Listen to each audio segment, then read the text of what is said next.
Body pain வரதுக்கு நிறைய reason இது வரைக்கும் நம்ம பார்த்துருப்போம். ஆனால் ஏசி டெம்பரேச்சர்னால பாடி பெயின் வரும்னு கேட்டால் ஆச்சரியமாக இருக்குல்ல? ஆமாங்க.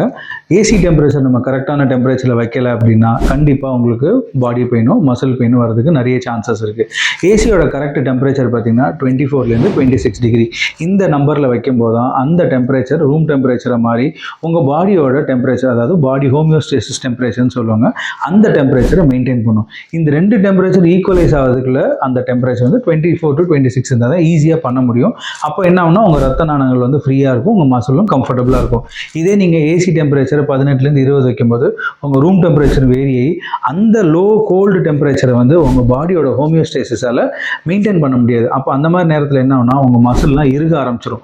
உங்கள் மசில் இறுக ஆரம்பிக்கும் போது என்ன ஆகுனா ரத்த நாணங்களில் ரத்த ஓட்டங்கள் குறைஞ்சு அதனால மசிலில் பெயினோ மசிலில் கிராம்ஸோ இல்லை கால் வீக்கம் வரதோ இல்லை அதனால வர உபாதைகள் வர்றதுக்கு நிறைய சான்சஸ் இருக்குது. ஸோ இந்த டெம்பரேச்சர்ன்றது ரொம்ப குரூஷியல். ஏன்னா உங்கள் பாடியோட ஹோமியோஸ்டேசிஸ், உங்களோட நியூட்ரல் தன்மையை மெயின்டைன் பண்ணுறதுக்கான ஒரு முக்கியமான ஒரு பாயிண்ட்டு. ஸோ அதை நீங்கள் மைண்டில் வச்சுட்டு எப்போவுமே நீங்கள் ஏசி யூஸ் பண்ணும்போது 24லேருந்து 26 இந்த நம்பருக்குள்ளே நீங்கள் யூஸ் பண்ணும்போது உங்கள் பாடியும் அது ரொம்ப சேஃபாக இருக்கும், உங்கள் இபி பில்லும் ரொம்ப கண்ட்ரோலாக இருக்குங்க. ஏன்னா ரொம்ப கம்மியாக டெம்பரேச்சர் யூஸ் பண்ணும்போது உங்கள் இபி பில் வந்து ஜாஸ்தி வரதுக்கு நிறைய சான்சஸ் இருக்குது.